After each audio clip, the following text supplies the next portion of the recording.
How's it going, guys? What of course you'll be seeing today is a game that I have a lot of fun playing, and I've actually logged more hours into this game than I have Battlefield 4, if you can believe that or not. I just haven't bothered to post it until now because I'm not sure you guys would have enjoyed it, but hey, I'm going to post it anyway and see if you do regardless. This game here is called Spelunky, and basically I'll break down what it is, and I'll give you sort of a commentary as I go on one of the runs that I've had recently. And this game's not one of my best runs. I've upped this total because this game can be played in a variety of different ways. I'll break down what it is, then I'll explain the ways. Basically, the description of it is called, it basically says that Spelunky is a unique platformer with randomized levels that offer a challenging new experience each time you play. Journey deep underground and enjoy fantastic places filled with all manners of monsters, traps, and treasures. And you'll have complete freedom while you navigate the fully destructible environments and master their many secrets. You can stay and flee, or you could stay or flee, kill or rescue, shop or steal. The choice is yours, and so are the consequences. Basically, this game here, and this game is one, it was nominated for 3 awards at the Independent Game Festival. It was listed in Wired.com's Top 10 Games of 2012. The Platformer of the Year for Xbox and Xbox Live Game of the Year, Guardian's Top 10 in 25 Games of 2012. So it's got lots of different awards and mentions, which is fun and interesting. But as they alluded to earlier, as they say here, it offers a challenging new experience each time you play, because it's true. The run you're going to see me play here is you'll I don't think you'll see another time where the layout of the maps look like this. They change each and every single time you play, and the levels change each and every single time you play. There's level modifiers as well. Like in the mines here, you could have it where there's no light and you have to use a torch to navigate your way, which you'll see in level 2.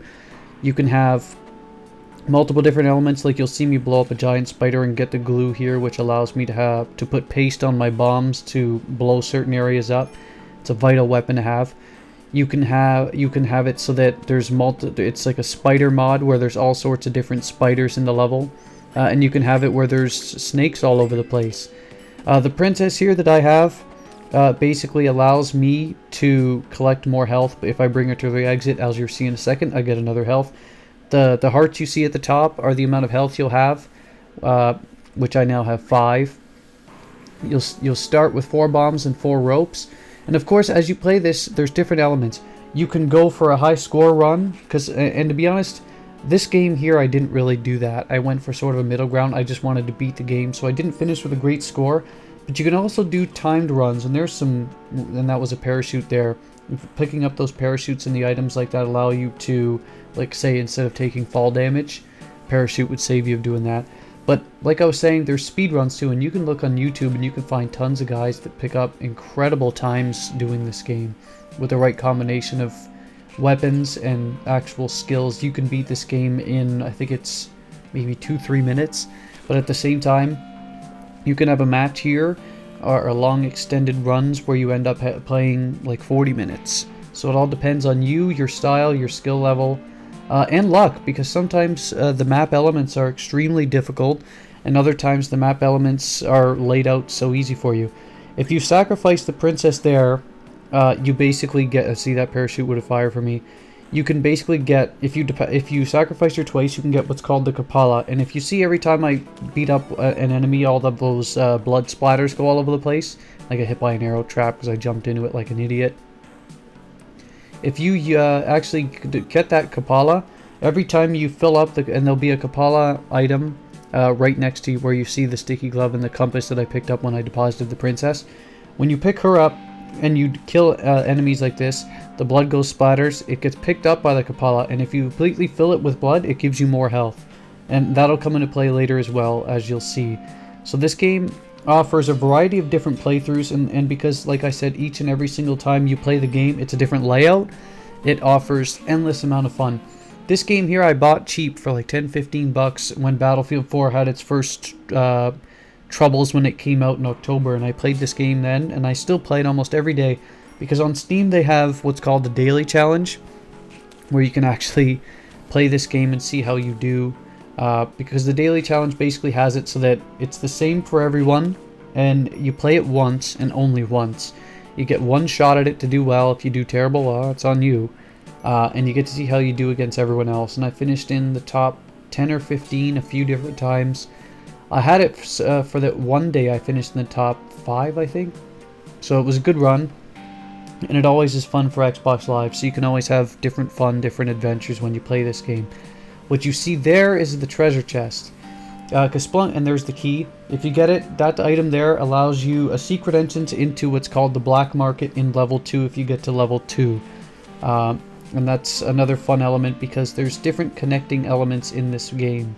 So if you're actually able to, say, get that treasure, which unlocks the entrance to the black market, I'm buying these items up the shopkeep. You can rob him, but then every single time you rob him, and you'll see me rob him later on, and as I go into level 2, there's 5 levels in the game. There's all sorts of items here, as you see. Bombs and sticky glue are probably the most important items. Spiked boots are great for being able to... And see, I was able to rob him. But now he's going to be waiting at the exit and pissed off for the rest of the game. So you have to sort of pick your moments when you're going to rob him. If he's offering good items and you don't have the money, you can rob him. Or if you end up going to that black market through the secret entrance from the item I picked up by unlocking the treasure chest, like I was talking about, you can do that too. But this game here has 5 levels. 4 of them are known. 1 of them is a secret. So later on in the game, if you don't want to see the secret level, because I do access it, you might want to skip that part. But we'll get to that as we go. I'll be describing it as we go. Like I said, the first level was 1114. There's 4 variants to each part. And the first one was called the mines. Of course, like I said, there was spiders, bats, snakes, and the occasional trap, like the arrow traps, the spikes. You don't want to hit them. Spikes there are insta-death, like that man trap. They call it a man trap. It's like the Venus flytrap plant up there. That is insta-death if you hit them. If you hit spikes anywhere, like in this map or in the mines, it is insta-death. No matter how much health you have. If you blow yourself up with a bomb, it's 10 damage. So, and because I only have 2, of course, you can see that I'd obviously die. If you get hit by those spikes there, it's 4. There's the Kapala I'm about to pick up. So every item, or every enemy I kill, and I pick up their blood, as you see me absorb some there, you'll see at the item right next to the ropes is where all the blood will go in. These crates are really amazing for picking up good items. Every once in a while you get fantastic items. So it's a lot of fun. And before I get sidetracked, a lot of people like to play this game with a controller. They find it a lot easier. They find it easier to navigate, but I'm actually just playing with my keyboard on my laptop.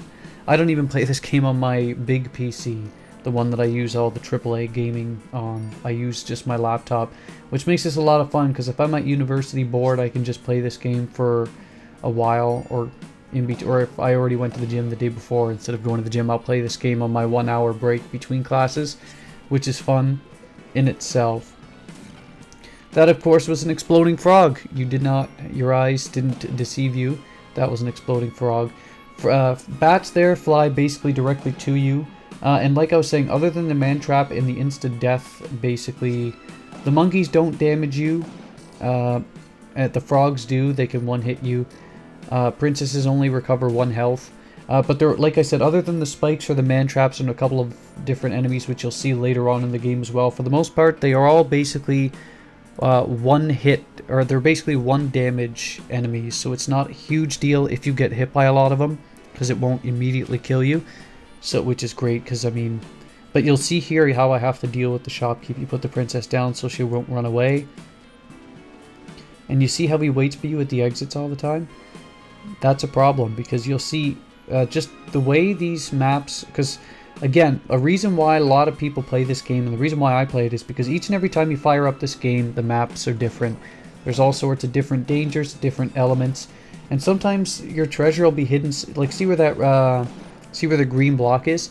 Say you didn't have sticky glue. Say you only had like 2 or 3 bombs. Like I'm pretty loaded here with 39 bombs. I'm about to get up back to full health again. But imagine, say you only had a few bombs and you didn't have sticky glue. Imagine how that plays out. You can cook and throw your bombs, but at the same time, it does become a bit of an issue if you're supposed to get items that are crucial to the game. Right now, I know for sure I haven't needed to go to the black market yet, but because there's obviously only 4 like sub-levels to the levels, and I was exploring around, that item right next to my money, like I was talking to earlier, that you unlock through the treasure kit, is basically your entrance to the black market. And you have to explore the levels basically to find, because that will start blinking and letting off a sound to let you know that you're getting close. And there's the one mod I was telling you about that comes with the levels randomly where you can't see anything and this becomes a threat. They're at least nice enough to give you some lighted up areas in terms of the spikes, but that man trap there becomes a bit of an issue too, so you have to be careful of them. I'm not sure, I think I was jumping down here because I wanted to see if there was something I was missing around. Now I'm pretty sure I go back for my shotgun here.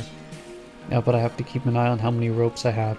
But this, again, this one here is called the jungle, the second level, 2-1 to 2-4. It says plant life flourishes here, and tribal savages make their home amongst the trees. And I haven't run into a lot of the savages, but they are threatening. One of them contains a boomerang he can throw at you, and if it actually makes contact with you, it can usually take away 4 your health immediately. So it's a big trouble. There's all sorts of items like you've seen. Bomb bags contain, I think it's 3 bombs. Bomb boxes are 4. Ropes contain, I think, 3 different ropes. Now he's calling me a terrorist for shooting at him. You can get the paste, which is sticky glue like I was talking about. I have the compass. And you see there, see how it looks to my score where it looks like the beacon's going off? That means the black market hidden entrance is there. And I'm trying to go into that area, but it's hard to see without it. And I fell and almost died. I get really lucky, and it was my last rope. So I make the dive over. That area there where you saw him, the shopkeep running around there, is basically an area where you can get an incredible ton of money. The problem being that I just wanted to not only pass the game, but I also didn't want to get myself into big trouble. In the black market here, you'll see a ton, and I mean a ton of shopkeeps. Angry shopkeeps that want nothing more than to just kick your ass. And I almost died there. But a lot of the time, if you just play it safe, because if you don't notice, they look like they're a mess and they look like they're random, but they're not. They basically go in a pattern where they circle around. So if in the black market strategy I like to use is to just have them continually fall. You want that jetpack, which is probably this jetpack and shotgun make you nearly invincible as long as you're able to attack from range and you play smart. And otherwise, you just take your time and don't let like dumb mistakes happen, and you'll be in good shape in this game. This part here, I'm going to be getting what looks like a gold cross in a second. And the gold cross is key because this is like, you know how I was telling you about that interconnected part of the game that allows you to access the 5th level, the 5th secret level? Yeah. You need to do a whole bunch of things. You need to get the treasure chest in the first mines to let you get to the black market, which I'm in. That gold cross plays it plays 2 roles. It basically gives you a free continue if you die, but at the same time, you have to sacrifice yourself in level 3 to get to the next part to access the 5th level. So, and if you don't do any one of these parts, then you can't access the later levels. So that's why it's difficult. This game is quite difficult, I will say that. If you screw up at any point along the way, or sometimes make a little mistake because you gambled too much, you took your time, or you went too fast, you pay for it. That there is a freeze gun, which is one of the best guns for early in the game, because it allows you to one-hit freeze kill everything. The problem is, of course, its range is limited, so if you're matched, and the shotgun wastes more over range. This, of course, being level 3 early on, so there's new enemies. You'll have the Yeti here, which you can't whip. And if he tosses you, he could toss you clean across the map to your death. If you get frozen, you insta-die by that Yeti there. These are basically mines, as you saw. You could take them out but just by walking over them. You can use them as free bombs when you go further on as well. And you saw me basically, and as much as this is the 3rd level of only 4 in the game, not mentioning the 5th as the secret one, this 3rd level, if you have a jetpack, is probably the easiest one in the game because you can allow the shopkeeps to fall to the abyss at the bottom to their death with pretty much no circumstance problems whatsoever. And of course, if you deposit more of these dead bodies and carcasses on, you can get more health as you go. You can rejuvenate them. I'll deposit the princess here. Live people are obviously worth more when you sacrifice them, which is the fun part. And I almost got myself killed again. Live ones are worth more. I believe it's on a scale. I think you need 16 deposits. Dead people are worth only 1. Live people are worth, I believe, 8 if it's a shopkeep or a princess, and I think it's 4 if it's a yeti or like something that doesn't immediately die on one hit, like a bat or something like that. That right there, that gold head is worth quite a bit of money if you deposit it. And if you saw that little almost pink tongue next to it, that's another level you can go to. It's kind of a secret level. If you put the princess on it, it's basically the worm. I don't go in the worm this particular round, but if you want to see more Spelunky videos, I will go to the worm. The worm allows you to basically go into another long level where you navigate through the inside of a worm. It's a lot of fun, but it can be quite challenging based on the layout of the map. And here's Ice Caves 3-2. In Ice Caves 3-2 or 3-3, if you were talking about, or if you refer back to the skull that I was talking to earlier, is where you basically have to sacrifice yourself to get access to a helmet. I don't know the proper term for it, but I can look it up. The helmet in the game, actually, let's look it up. I could find it in a second or two. The helmet in the game allows you access to another secret city of gold in the next level in round 4. You'll see it all in a minute, and it'll make a lot more sense as I go to it, but it's basically, like I said, the multi-step process. Each level has the one step you have to complete to access the next secret level, which makes this game a lot of fun. And as you could tell, like I was saying earlier, the shotgun and jetpack combo makes level 3 so easy. You could shoot enemies from far away before they have a chance to hit you, and you don't have to expend a ton of ropes. Sticky gloves are the green gloves you see on the left. A lot of people for speed runs don't like them because they slow you down, but if you're not going for a speed run or you're going for a money run, this one's and that's the entrance to the next secret part, but I have to kill myself to get into it. And you'll see as I take out the shopkeep here. And this level here you could take your time with. You can collect as much money as you want. You don't have to worry about the time limit. And the other thing I haven't mentioned yet, that I probably should have mentioned a long time ago actually, is that this game has a 2-minute and 30-second timer, where basically if you don't beat the game in 2 minutes 30 seconds, it activates the ghost, and the ghost can't be killed, and it's an instant death to you if it touches you. So that's an interesting element at play that allows you to, well, it basically forces you to speed up. You can't take your time, you can't screw around a lot of the time for if you're going for money runs. In addition to that, what you can do as well is if you have them go through, like see this, like the shopkeep guarding the money here.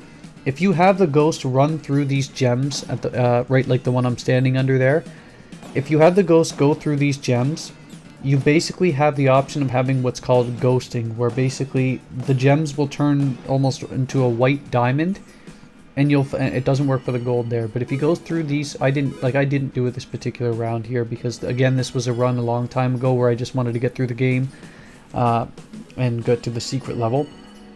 But you can have him go through those, and as he goes through those, it basically I think double or even triples the output of your money. So if you're going for money runs, you're gonna want to ghost. It just allows you to get that much more money, and that's how you see if you were playing this game or you know of this game, most of the people that are on the leaderboards all the time, they have to ghost, and that's the big key element to it. A lot of the time here though, I didn't ghost. I probably could, but I didn't. And this one here, like I said, is basically you taking your time. Because I was killing so many people with the Kapala, I have 8 health. I have 9 with the princess, but since I have to kill myself, see, it will allow you access into the head because it has the icon at the top. You collect that helmet, which allows me to go to the next level, which will come into play as I reach level 4. When I reach level 4, if you get that helmet with basically the scepter, which you have to kill one of the main enemies in the first level of level 4, it allows you to go to the City of Gold. The City of Gold allows you to get an absolute ton of money. It's hilarious. The other thing too is when you're in the City of Gold, you have to get what's called the Book of the Dead. The Book of the Dead, if you've ever seen the Evil Dead series, a good friend of mine is a super big fan of the Evil Dead series. So I have obviously seen, that's the entrant there, is to the mothership. I don't do it in this round because I wanted to go for the more rounds. So as you could tell, there's lots of different rounds. Like there's the mothership, there's the worm as I was talking about earlier. And there's another one in level 2 where if you get one of the map multipliers, it's called, or the map modifiers, it's called the Dead or Restless, where basically everything becomes zombified. If you get one of those modifiers, you can actually go in and get a gigantic shield, which is a lot of fun to use as well. So that's another element at play. And right now I'll be entering level 4, which is the temple. And you'll see where I have to take out... Oh, the temple's a brutal level 2. Those spike traps there are those... I just call them the thwomps, like from the Mario series. The thwomps there, basically, if they run into you, it's insta-death. So, and that's a problem. Those guys there, that jumping croc has basically a transport feature. And if he transports onto you, he insta-gibs you. And I've had levels sometimes where I don't even see him until he insta-gibs me. And that's why Spelunky can be incredibly frustrating sometimes. It's just a nightmare. Because the game sometimes just, it doesn't play fair. You can get insta-gibbed and killed and have no control over it. And those things are always good to get rid of. Don't chintz out and waste your time trying to get around them. Just blow it up and continue moving forward. There's another trap there. Luckily it was already deployed. I have to try and take out that thwomp if I can. I believe I throw a bomb down toward it. Nope, it looks like I wasn't sure what I was going to do. Yeah, what am I doing here? Oh, there it goes. I'm pretty sure I got lucky in this level. I'm pretty sure I come... Oh, like that. I'm pretty sure I came close to death. That was an instant death if it had hit me. And plus, with the amount of bombs I have at 59, I should have just done that originally and not actually got myself in a circumstance of trouble. And you'll see, that's the guy you have to kill to get the scepter. And originally I thought it takes 2 bombs to kill him, because each bomb is worth 10 damage. He hit the spikes. I got lucky there. Otherwise, if he had jumped up sort of unexpectedly, I would have been killed, and there was basically nothing I could have done about it. I have to get that scepter away from the spikes. I do. And you'll see in a second, because remember how I had to kill myself when my health was much higher before? Now, because the scepter gives you a good run too, because if you were able to get the cross earlier I was talking about that you had to sacrifice yourself for, I sacrifice him and I basically get a lot of health for it. I'm all the way up to 16. If you got that cross, it basically gives you a continue or the option to go to the level 3 with the scepter. I chose that. But if you wanted to go for a money run without going to the secret one, you could use the scepter as basically a free continue.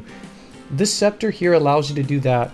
It basically allows you to fire that purple orb, which insta-gives basically anything it hits. But you do run the danger of it coming back and hitting you and insta-gibbing you. So you don't... It's that ultimate gamble of, do I want to use it? And it usually homes to anything that is basically more than like a 1 hit or 2, like a princess. And there's the entrance to the City of Gold right there as I throw a bomb. Oh, that stupid spider. As I throw, like there's... You need that helmet. That's why you had to sacrifice yourself in level 3 to get it. I believe it's called the Hidget. It's I just call it the helmet. If you get the helmet, it basically gives you access to actually go into the next... the helmet with the scepter allows you to get into the City of Gold. If you're missing one or the other, you basically can't do anything. And before you think I'm anti-women or anything like that, I'm whipping the princess here to basically get myself some health back up. As you see in a second. But of course I decide not to go down that route. And here's the entrance to the City of Gold. The City of Gold here is one of the other secret ones that like I said, you finally, as he says, I finally made it. You have to follow all sorts of different elements to actually in sequence, and you can't screw up any along the way to get to it. And this is the level here that you can make an unreal amount of money. It's hilarious how much money you can make, because every single thing you blow up is basically something that you can get money out of. I believe I throw this down here, because what I'm going to do here is, it's a bug in the game, but it makes going through the, well, I don't even know if it's a bug. Is it a bug? I don't know, I can't confirm it.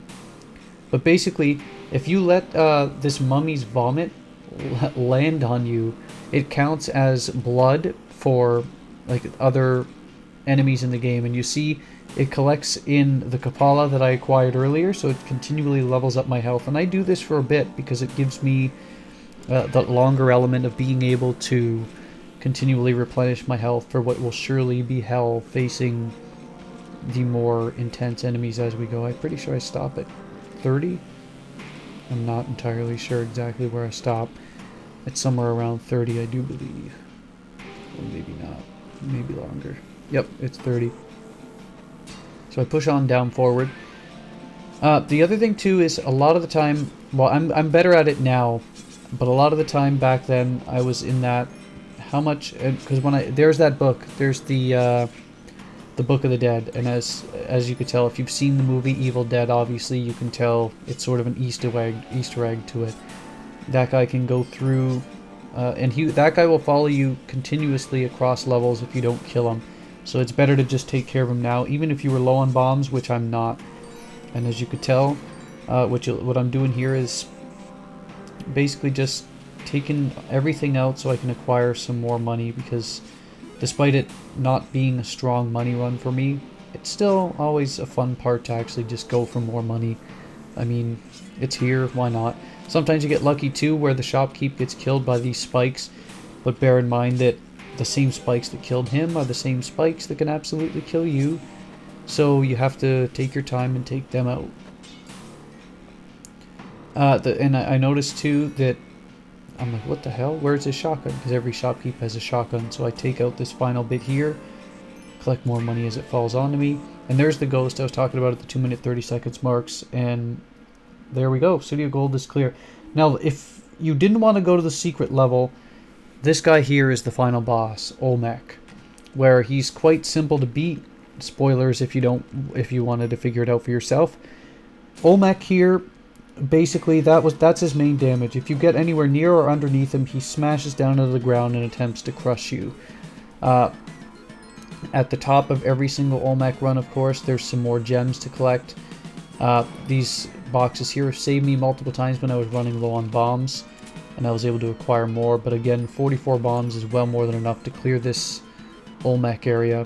Because like you'll see me here, where I didn't do the best of jobs actually clearing out the area. You'll see I do clear it out, and I do eventually end up beating Olmec. But I didn't do the best of jobs of maximizing my productivity with the bombs. So you'll see, of course, as I continually go around collecting most of this money here too, is that as I go around clearing out Olmec here, I could have done a better job with my bombs, but I didn't at the time. But I believe even in the best of circumstances, a lot of the time, you can do it with, like, I think it's 7 bombs. You can get it, 7 to 10 bombs, you can get it all the way to the bottom. There is a certain trick you can use to beat Olmec without using a lot of the bombs, but when you have the sticky gloves like I do, a lot of the time you'll stick to the walls and you'll get crushed by Olmec, so it's not really a weapon you want, or it's not really an item you want at this stage in the game, to be perfectly honest. The key to get to the secret level too is, because Olmec here has to crush all the way into the lava, which is at the bottom, to defeat him, and that's the easy part. So what you do is you just continually get him to go all the way over to the side here, and the reason, the area you know where there's the secret level is because you see the book on top, how it looks like it's moving. If you go to an area or you rewind back in the video a couple of seconds, you'll notice that certain areas, the book wasn't moving, or it wasn't chattering, it wasn't doing anything. And when it's not really chattering or doing anything, then that's not where the secret area is located. So you have to go to the area where the book is chattering, and right below it there is where the secret entrance is, and that's what makes it fun. Now, what I'm doing is, because I have the bombs, I'm going to try and clear out an area large enough for Olmec to actually fit through so that he falls directly into the lava. And what's interesting too is, because you have to have Olmec fall on into the lava and then you use him as the entrance to the secret lair, if you wait too long, he'll die. And you won't have enough time to actually jump in. See, at this point here, I did not execute this very well at all. But there's lots of room. I'm using the ropes to hang on. The other trick to now see what I'm doing here is I've collected all the money and I'm just trying to lure Olmec over, trying to get him to fall into this area. You just hover over it and bam. But you can do a lot less bombs, a lot less time. And there it is. There's the entrance. I'm in. I don't have to worry about dying anymore. And this is the secret level, and it's called Hell. I didn't want to spoil it earlier, but here is the secret level. It's called Hell. It's interesting because this one is... It depends. A lot of people think it's really difficult. I think certain elements of it can be difficult. Like that, there are fake princesses, so to speak. Like there's enemies that basically disguise themselves as princesses, so you think you're getting health. And usually at this stage in the game, if you didn't use the trick that I did, or you didn't have the Kapala to give yourself more health, a lot of the time you're running low on health, and then you go over there thinking, oh, I've got lots of health, and I'll get that other princess to up my health a little bit more, and it kills you, and your run ends. The guy I killed there, his name is Vlad. He drops a cape, which allows you to double jump, but the jetpack is still superior. That's why I stuck with it. The amulet that I just picked up there allows me to jump into lava without actually getting burned, which is key because Hell has a lot of lava. And if you see me go to the main boss of the game, which is only located in the secret level, he drops lava and there's lava all over his base at the bottom. So to have that amulet is going to be doing you a lot of favors in terms of not dying. Because if you fall in the lava, you insta-die, even if you have, say, like 33 health like I did. And the other thing too is you can use those chain links there to sort of blow up the rest of the map to clear out areas for you. And having a compass here, as you see, is a big deal. It helps you locate where areas are. And I'm able to clear section 1. There's 3 levels of Hell before the 4th and final level of the entire game. And the final boss of the game, his name's King Yama. And you'll see that one coming up as well. As I jump over, I could be okay. Those guys with the cape are a pain in the ass, especially if you don't have 33 health like me. A lot of the time you'll get your ass kicked by them, because they'll just continually pummel you in a corner until you die. And those guys too, those guys drop, as you saw there, fire, which is quite damaging to you if you didn't have the amulet like I did. The rest of Hell though isn't too difficult as long as you have a jetpack, even a cape. Because a cape, a lot of the time, I didn't really describe it earlier, but the cape basically allows you to hover. It's sort of like an upgraded parachute. Allows you to hover. It allows you to not take fall damage, which is nice. Which is key too. I'm pretty sure I almost make a mistake there. If you damage one of the altars that allows you to sacrifice as well, you basically get yourself in a world of hurt. So me blowing up that one, and the shop keeps looking at me there, that's pretty dangerous. You could take your time and explore. You can and that's my favorite thing about Spelunky. You could take your time and explore. You can do all sorts of different elements here. As I'm just you have to pick your moments to fight the shopkeeps. See, this is because a lot of the time too, like I said, he does look like he's random, but as you'll see, he'll just continually go back and forth, especially if you stay still. But you can race to the end like I did there to avoid him. And this is, I think, the last part of Hell before we actually face King Yama in a second. This is a long commentary. My throat's getting dry. Actually, give me a second. I'm going to go get a bit of water.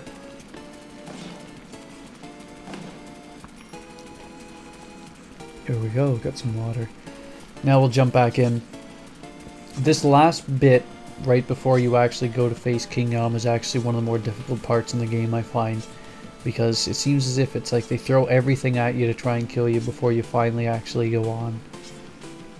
And like that guy with the capes, like I said, he's a bit of a pain in the ass. They don't insta-give you those circling spikes. I think it's 2 damage if it hits you.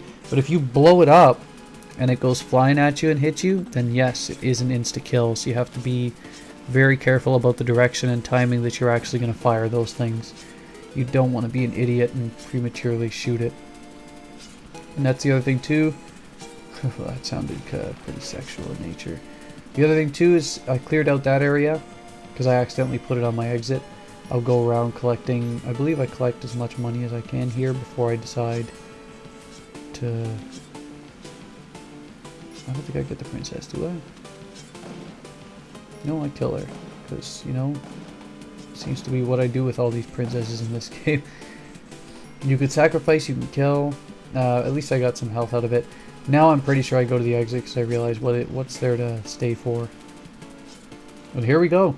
That was the final level right before King Yama. And Yama is next. This is Yama. And look at all those gems. If you manage to actually kill Yama, you get a ton more money by just collecting those gems. And usually a lot of the time, these guys here, if you shoot them with shotguns, you get a bomb box. And the bomb box gives you, like I said earlier, an extra 12 bombs so you're never in dire shape. If you blow them up, though, it falls in the lava. And if you don't have the amulet, of course, you're not going to be able to get those bombs. Because you always want enough to be able to collect the money. The key to beating this, I find, there's a couple of different ones. You always want to blow up these spikes. The reason being that if you get knocked off the spikes, a lot of the time, that's it for you. So if you just clear them out, it's not a big deal. And there's a secret way to beat him quite easily here. And that's to do what I basically do here. You feel up to the side, because when he smashes his hands on the ground, skulls go down, which don't damage you much, but they knock you all the way down. Oh, this stupid guy. But if you're able to do what I did there, blow it up, toss another rope up, clear out this section in front of you, he has a head. And now what he would normally do is in 2 stages, you could blow up his hands, but then when you blow up his hands, you have it so that his head will float around. But instead, I decide to say, fuck that, and each bomb was worth 10. You only need 4 to blow him up, and I'm pretty sure I threw like 20 bombs at his face. Now, see, that was his head. Normally, in most circumstances, he would float around with his head, and he would jump up and down on the ground, spewing lava at you, which means if you didn't use the trick I used there, which is basically an insta form of death, he'd be a nightmare to deal with. So, but that's the trick I use a lot of the time, which just very quickly takes him out. And that's basically it for the commentary. The only thing left I do is basically collect the rest of the gems, and then I go into the exit, which is at the top, which the compass is obviously pointing to. And this run here wasn't my best, nowhere close to my best actually, but I'm pretty sure I end up getting something like nearly 600,000, which isn't bad. My best is I think 1 million, something like that. But I tend to go too much for end runs instead of other runs, but I'm trying to get better at the game as we go, despite me having more hours in Battlefield 4. Anyway, I'd highly advise this game. I'd highly advise trying it out. It's a ton of fun. It's still one of my favorite games. I have an absolute blast with it. And again, more hours than Battlefield 4 for me. So again, if you want these sort of side-scrolling fun adventure games, I highly advise you to try this game. It's a ton of fun. Have a good one.